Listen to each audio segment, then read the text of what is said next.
Hello dear students of class 12th। आज का topic आप लोगों के लिए बेटा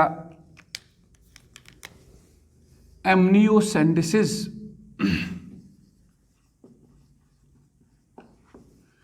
एमनियोसेंटेसिस बेटा ये एक और टॉपिक है, छोटा सा टॉपिक है बेटा। We are running through the small topics now जो रिप्रोडक्टिव हेल्थ में आते हैं बेटा। उसमें से आपका टॉपिक बनता है एमनियोसेंटेसिस, उसके बाद भी कुछ और छोटे छोटे टॉपिक्स बचते हैं बेटा। तो ये जो एमनियोसेंटेसिस है इसके बारे में बहुत बार मैं क्लासरूम में बोल चुका हूँ और इसको आज डिटेल में पढ़ेंगे हम। ये कौन सी टेक्निक है, कौन सा डायग्नोस्टिक टेस्ट है, क्यों किया जाता है, बस ये डिस्कशन पॉइंट ऑफ व्यू से हम लोग यहाँ पढ़ रहे हैं। Otherwise exam point of view से ये ज़्यादा बड़ा क्वेश्चन नहीं है, ठीक है बेटा। तो एमनियोसेंटेसिस के रिगार्डिंग हम लोग आज पढ़ते हैं। ये कौन सी टेक्निक है बेटा। जो स्टूडेंट मेरे क्लासरूम में नहीं थे, जो स्टूडेंट अब वॉच कर रहे हैं इस वीडियो को, जो क्लासरूम में नहीं थे मेरे, उनके बारे में मैं बताता हूं। पहले इस टेक्निक को पढ़ने से पहले हम पहले इस नेम को जस्टिफाई करेंगे। It is एमनियो। एमनियो is derived from the word amnion बेटा। आप जानते हैं बेटा कि ये जो एमनियन है ये एक एक्स्ट्रा एम्ब्रियोनिक मेम्ब्रेन है।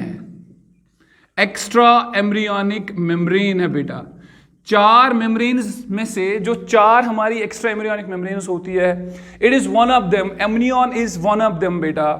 You know that we have yolk sac, we have chorion, we have amnion, we have allantoids बेटा। बहुत इंपॉर्टेंट एस्पेक्ट के साथ ये पढ़ी जाती है। जो एक्स्ट्रा एम्ब्रियोनिक मेम्ब्रेन्स होती है, they are important for the developing foetus बेटा। किसका क्या रोल है, ठीक है ना, किसका क्या रोल है हम पढ़ चुके हैं। कौन रेस्पिरेटरी ऑर्गन एक्ट करता है, कौन शॉक एब्जॉर्बर एक्ट करता है, कौन एक्सक्रीटरी फंक्शंस करता है बेटा। उन चार में से एक हमारी जो एक्स्ट्रा एम्ब्रियोनिक मेम्ब्रेन है, दैट इज दिस एमनियन बेटा। बेटा एक चीज, इस टेक्निक को, इस डायग्नोस्टिक टेक्निक को, एमनियोसेंटेसिस के इस टॉपिक को पढ़ने से पहले बेटा हम इस एमनियन के बारे में जानेंगे, फिर ये टेक्निक आपको 2 मिनट में समझ आ जाएगी बेटा। तो ये जो एमनियन है बेटा, अगर आप formation of ectoderm, endoderm, mesoderm याद होगा आप लोगों को, उधर एक हमारा टॉपिक जो था वो था कि formation of this amniotic cavity, amnion कैसे होता है बेटा। आज आप जानेंगे। उस गैस्ट्रुलेशन में हमने पढ़ा था एक लेयर थी, उसको कहते थे हम ट्रोफो एक्टोडर्म और ट्रोफोब्लास्ट बेटा। ये लेयर सबको पता होगी। जो हमारा ब्लास्ट्यूला था, जिसको हम ह्यूमन बींग्स में, जिसको हम मैमल्स में ब्लास्टोसिस्ट कहते हैं, उस ब्लास्टोसिस्ट की आउटर लेयर जो बेटा थी, जो माइक्रोमियर से बनी थी, उसका नाम था ट्रोफोब्लास्ट बेटा। ट्रोफोब्लास्ट और एक्टोडर्म के बीच में एक कैविटी बनती है बेटा। उस कैविटी को एमनियोटिक कैविटी कहते हैं बेटा। मैं फिर से एक बार आपको इमेजिन कराता हूं बेटा। हमारे पास एक्टोडर्म बनता है गैस्ट्रुला में, हमारे पास मीजोडर्म उसमें होता है, और उसके बाद एंडोडर्म भी बनता है। आपको याद है पहले एंडोडर्म ही बनता है। तो ये 3 जर्म लेयर्स जब बनती है तो उस प्रोसेस को उस टाइम हम क्या कहते थे बेटा, गैस्ट्रुलेशन। इस गैस्ट्रुलेशन के दौरान बेटा जब ये 3 लेयर्स हमारी बनती है, कौन कौन सी, एक्टोडर्म, एंडोडर्म और मीजोडर्म, जब ये तीनों कंप्लीट होती है, फाइनली फिर एक्टोडर्म और ट्रोफोब्लास्ट, जो बाहर की लेयर होती है, ट्रोफोब्लास्ट बेटा। अब आप इमेजिन करेंगे बाहर की लेयर ट्रोफोब्लास्ट क्यों कहा मैंने, क्योंकि trophoblast was the layer that never ever takes part in, शाबाश, embryo formation. Embryo formation inner cell mass से होता था। तो ये सारे germ layers inner cell mass से बनती थी, और बाहर क्या रह जाता था बेटा, ट्रोफोब्लास्ट और ट्रोफो एक्टोडर्म। जब ये एक्टोडर्म बनता था ना, सबसे बाहर वाली लेयर इन 3 लेयर्स में से, इस एक्टोडर्म और ट्रोफोब्लास्ट के बीच में जो गैप बचती थी ना, उस कैविटी को ही एमनियोटिक कैविटी कहते हैं बेटा। ये बस आप लोगों के एक रिमाइंडर है बेटा। अब आप वापस इसको इस सेंस से देखेंगे कि एमनियन जो है, ये जो लेयर है, जो कैविटी है, ये किस किस के बीच में होती है, between trophoblast and ectoderm of the foetus. NEET exam के लिए भी ये क्वेश्चन आप याद रखेंगे कि amnion is present between trophoblast and ectoderm of the developing foetus बेटा। ठीक है बेटा। तो इस एमनियन की एक कैविटी होती है, आप सब लोग जानते हैं that amnion cavity is known as amniotic cavity. और बेटा आपने नाम सुना है that cavity is always filled by a fluid that is called as amniotic fluid. बेटा अगर आपको याद होगा बेटा, मैंने आपसे एक बार इस बारे में डिस्कशन किया था कि रियलिटी में जब हम देखते हैं तो हम ह्यूमन बेबीज जो है जब वो बर्थ होती है हमारी बेटा, तो हम पैक होते हैं in the form of A plastic bag like structure बाहर होता है जिसमें फ्लूइड फिल्ड होता है।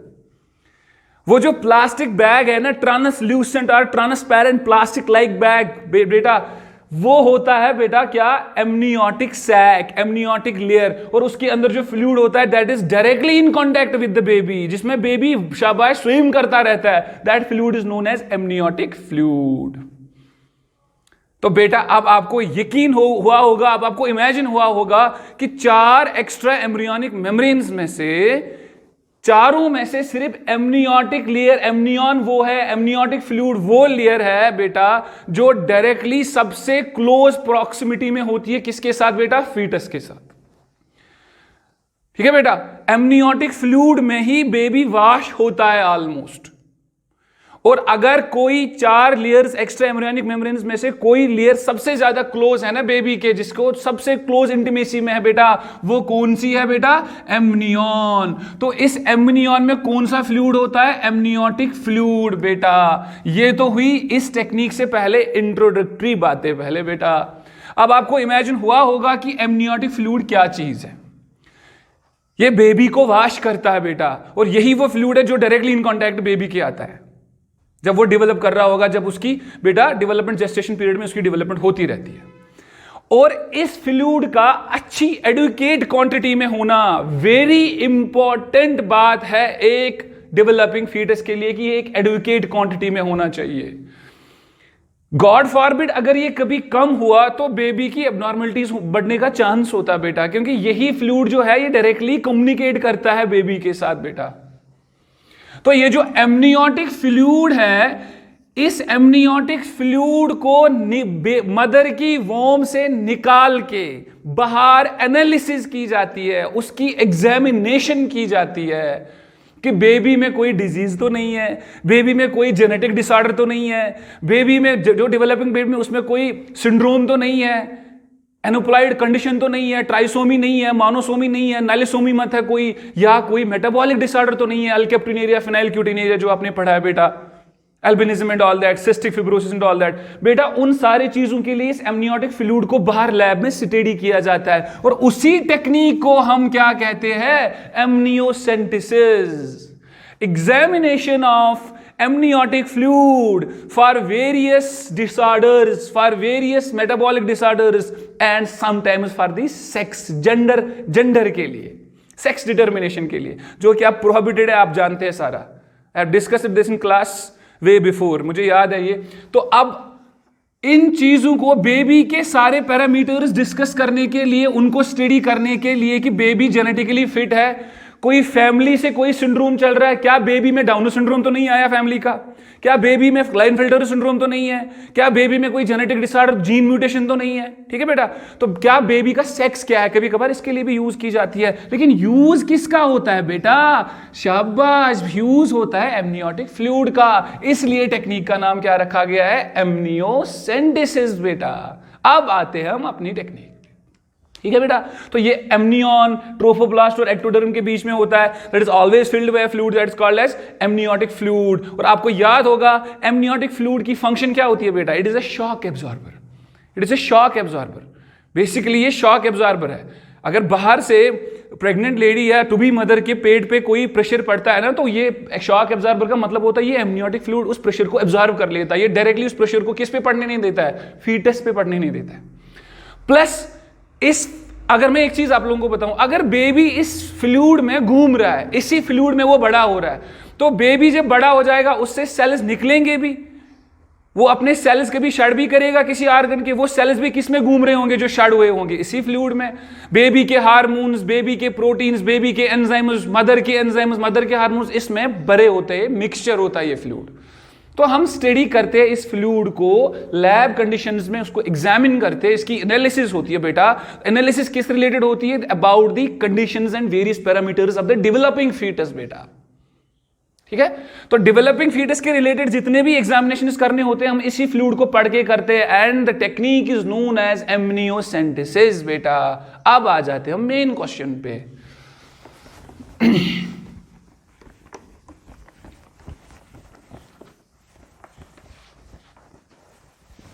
तो बेटा अब आ जाते हैं हम अपने मेन क्वेश्चन पे, दैट इज एमनियोसेंटेसिस। तो बेटा पहला पॉइंट, दिस एमनियोसेंटेसिस जो है it is a prenatal diagnostic technique.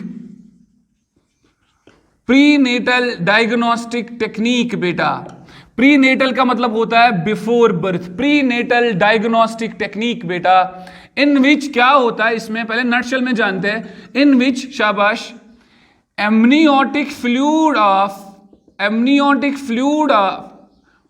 शाबाश amniotic fluid of mother is removed shabash and analyzed or examined for किसके लिए एग्जामिन किया जाता है? for various health parameters of developing fetus or developing baby, ठीक है बेटा। यही हमने अभी सुना ना बेटा, हेल्थ पैरामीटर्स बेटा। ये हेल्थ पैरामीटर्स ये टर्म जो है इसको मैं एक्सप्लेन करूंगा। एनालाइज्ड और एग्जामिनेड तो सही है बेटा, एमनियोटिक फ्लूइड रिमूव किया जाता है, इसको एग्जामिन किया जाता है लैब कंडीशंस में, किसके रिलेटेड? Health parameters. वो हम जानेंगे क्या है हेल्थ पैरामीटर्स में बेटा, क्या क्या आता। मैंने अभी कहा हमें कंजेनिटल डिजीजेस तो नहीं है। कंजेनिटल डिजीज आपको पता है, those diseases which are present from birth, जो मदर या फादर के साइड से कोई डिजीज होगी फैमिली में रन कर रही होगी, वो बर्थ से ही वो डिजीज आ सकती है। बहुत सारे सिंड्रोम्स है, बहुत सारे जीन म्यूटेशंस है बेटा जो कंजेनिटल हो सकते हैं, इनके रिलेटेड ये तो नहीं है, ठीक है बेटा। कोई मेटाबॉलिक डिसऑर्डर तो नहीं है। मेटाबॉलिक डिसऑर्डर समझते हो ना बेटा, पढ़े आप लोगों ने, when there is a single gene mutation that disturbs the functioning of, that disturbs the activity of some enzymes, and those enzymes automatically disturb the that physiological और मेटाबॉलिक प्रोसेस बेटा। And you must be knowing, you must be remembering that thing बेटा।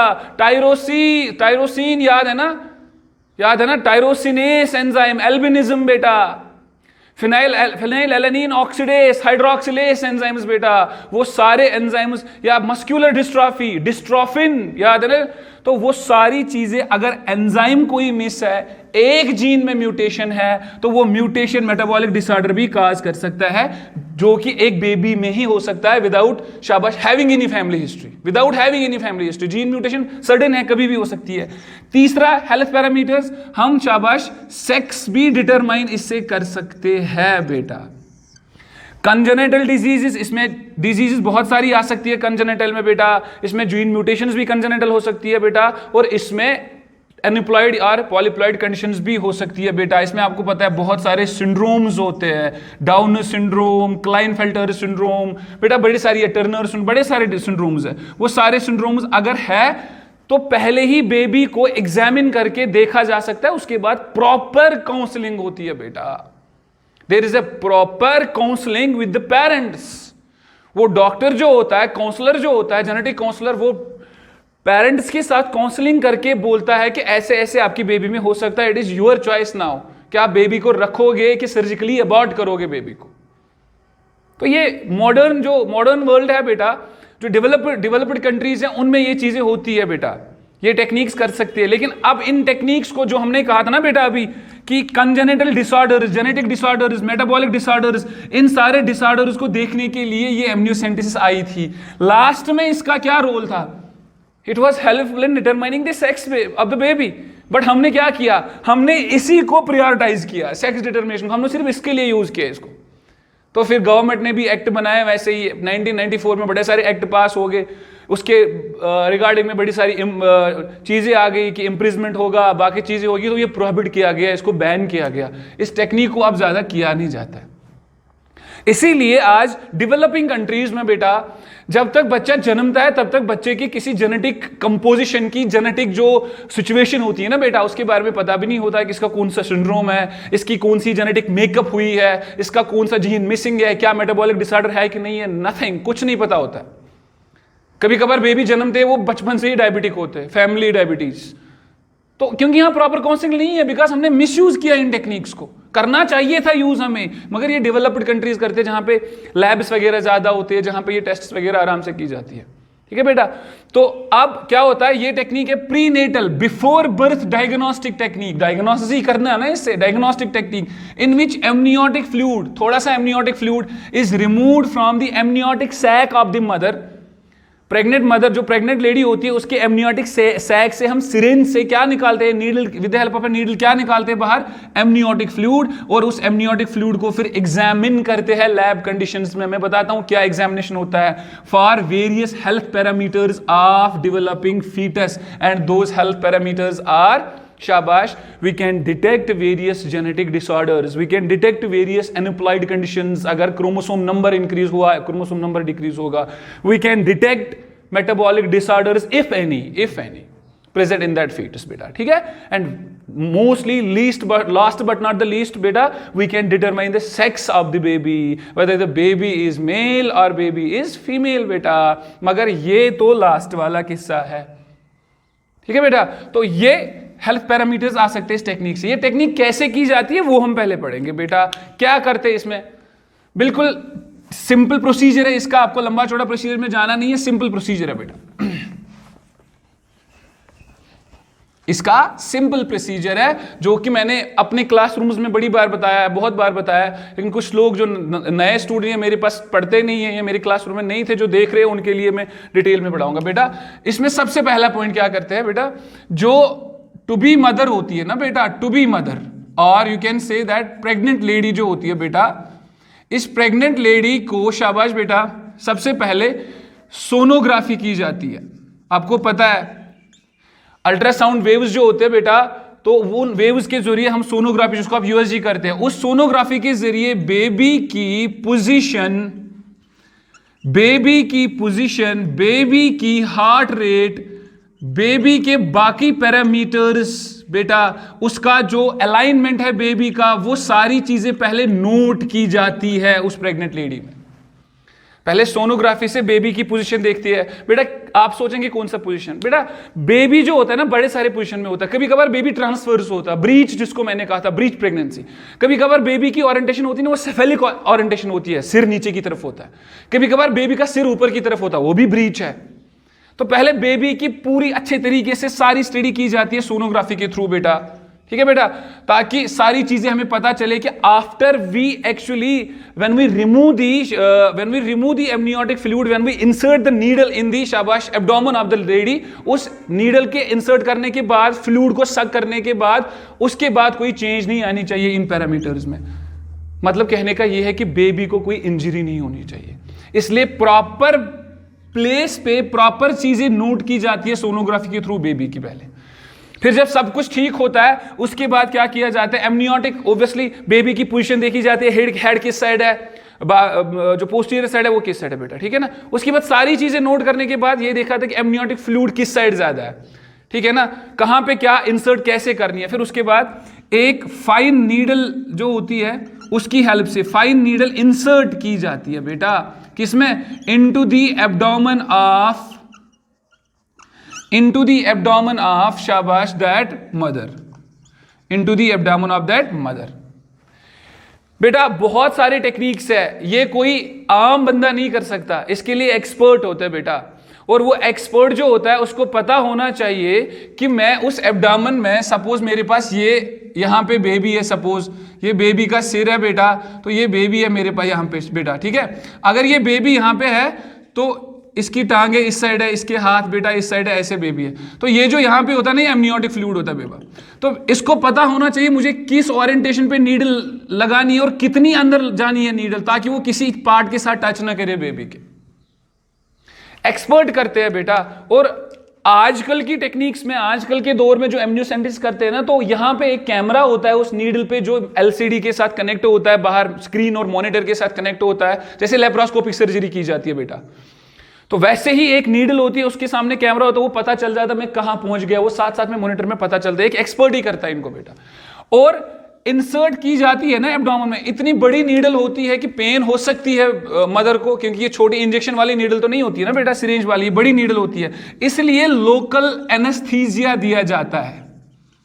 कहते हैं कि local anaesthesia दे सकते हैं हम, नम कर सकते हैं, नमनेस कर सकते हैं उस एरिया के एब्डोमेन को, ताकि उसको वो लंबा सा प्रिक पता ना चले, उसको फील ना हो जाए बेटा। तो लोकल एनेस्थीसिया दिया जा सकता है उस फीमेल को उस टाइम पे जब नीडल इंसर्ट की जाती है। फिर उसके बाद क्या होगा, जब नीडल अच्छे से इंसर्ट की, उसने देखा मुझे किस पॉइंट तक मैं एमनियोटिक फ्लूइड तक पहुंच गया, तो उसके बाद शाबाश बेटा उसको रिमूव किया जाता है एमनियोटिक फ्लूइड को। देन शाबाश एमनियोटिक फ्लूइड इज रिमूव्ड, इसको सक किया जाता है, इज रिमूव्ड। जितना चाहिए उतना ही लेते हैं, उनको पता होता है किस क्वांटिटी में हमें एमनियोटिक फ्लूइड चाहिए, इज रिमूव्ड। जो वो एमनियोटिक फ्लूइड होता है बेटा, उस एमनियोटिक फ्लूइड को उसके बाद शाबाश लैब एग्जामिनेशन के लिए शाबाश सिक्योर किया जाता है बेटा, लैब एग्जामिनेशन के लिए सिक्योर किया जाता है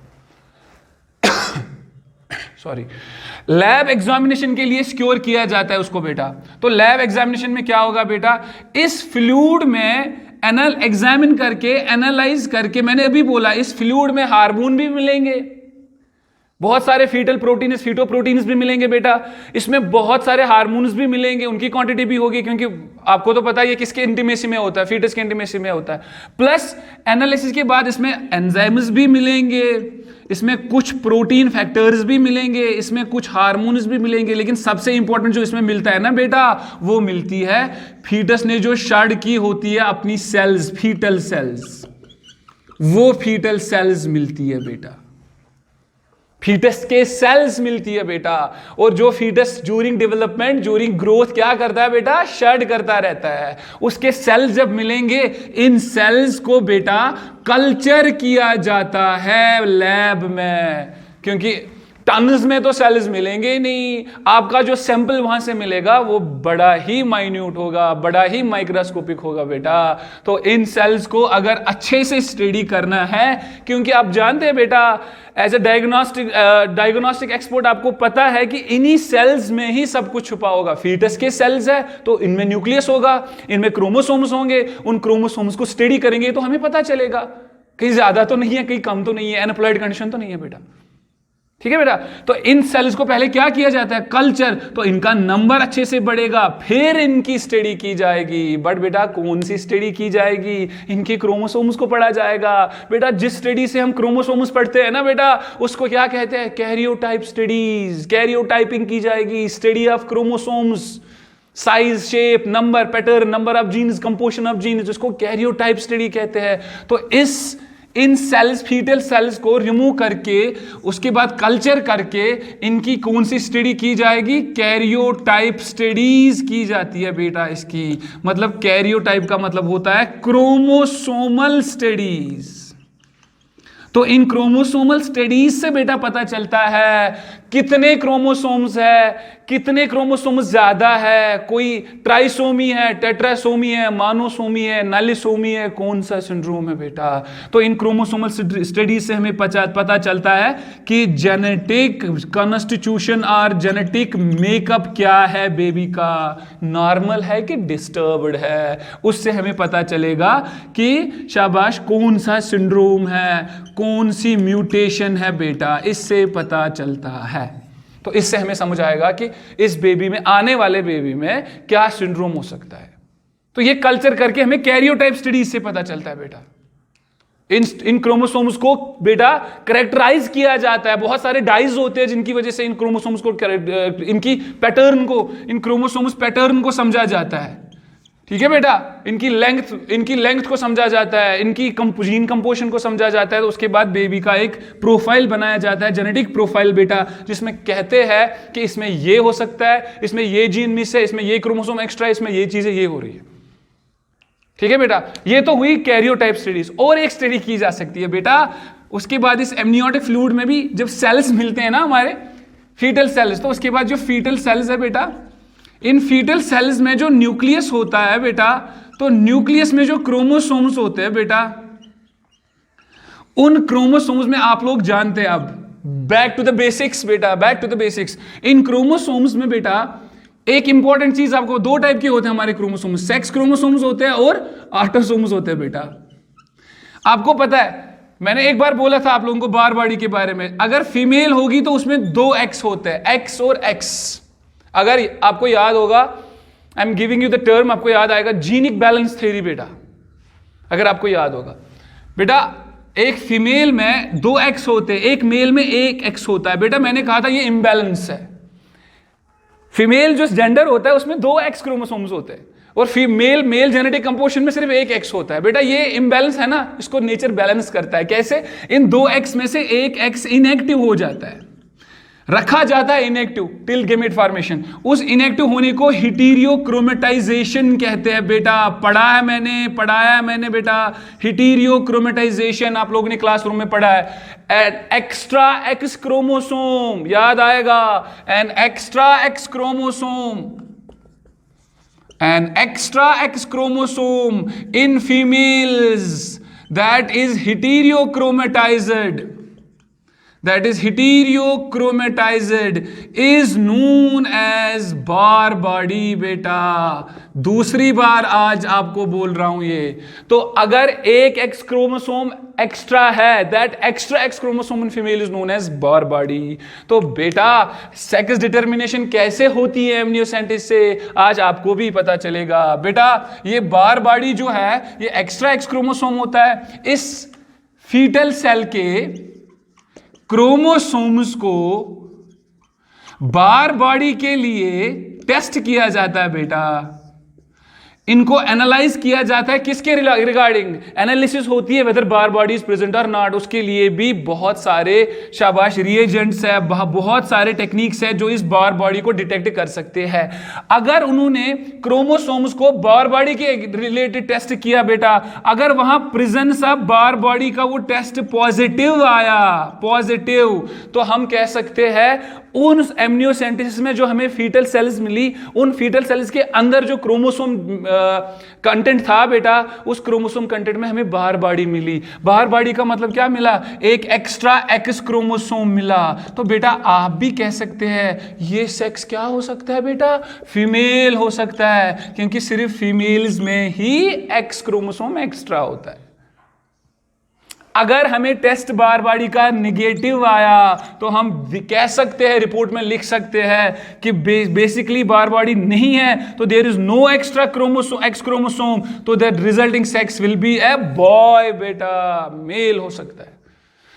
तो ये जो एमनियोटिक फ्लूइड आपने निकाला ना सिरिंज के थ्रू बेटा, यहां जो सिरिंज के थ्रू आपने एमनियोटिक फ्लूइड निकाला बेटा, तो ये जो एमनियोटिक फ्लूइड यहां पे है, इस एमनियोटिक फ्लूइड के सेल्स को, फीटल सेल्स को कैरियोटाइपिंग स्टडी की जा सकती है, इसके बार बॉडी के रिलेटेड स्टडी की जा सकती है बेटा। तो अकॉर्डिंगली हम रिपोर्ट लिखते हैं। लेकिन जो कैरियोटाइपिंग स्टडी है बेटा, क्रोमोसोमल स्टडी है इन फीटल सेल्स की, ये इंपॉर्टेंट थी, इसको प्रायोरिटाइज करना था। लेकिन अनफॉर्चुनेटली हमने प्रायोरिटाइज किसको किया था बेटा? सेक्स डिटर्मिनेशन को, जो कि इलीगल है अब।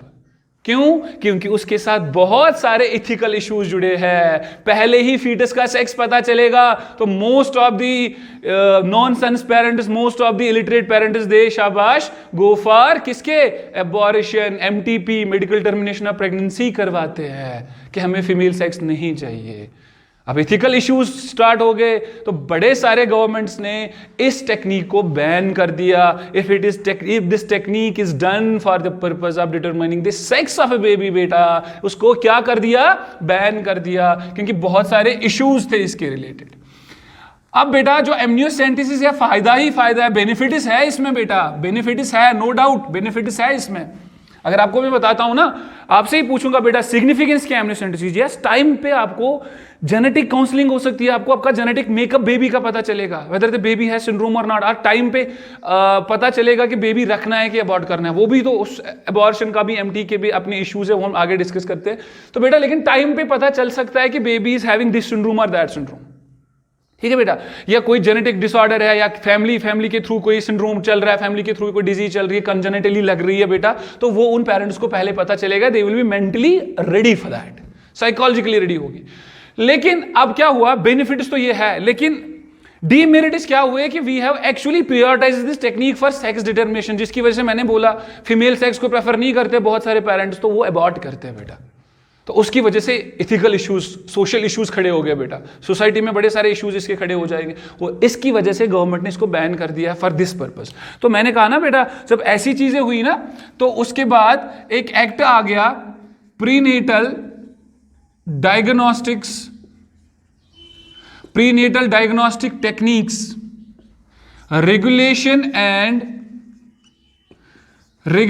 And prevention of misuse act, prevention of misuse, ये उस एक्ट का नाम है, प्रिवेंशन ऑफ मिसयूज एक्ट, ये पूरा नाम है, prenatal diagnostic techniques regulation and prevention of misuse act 1994 बनाया बेटा गवर्नमेंट ऑफ इंडिया ने। उसमें बताया गया कि जो भी डॉक्टर, जो भी ये डायग्नोस्टिक एक्सपर्ट इस टेस्ट को सेक्स डिटर्मिनेशन के लिए करेगा, उसको 50,000 रुपीज का जो है बेटा जुर्माना, फाइन देना पड़ेगा, और 2 इयर्स की इंप्रिजनमेंट होगी बेटा।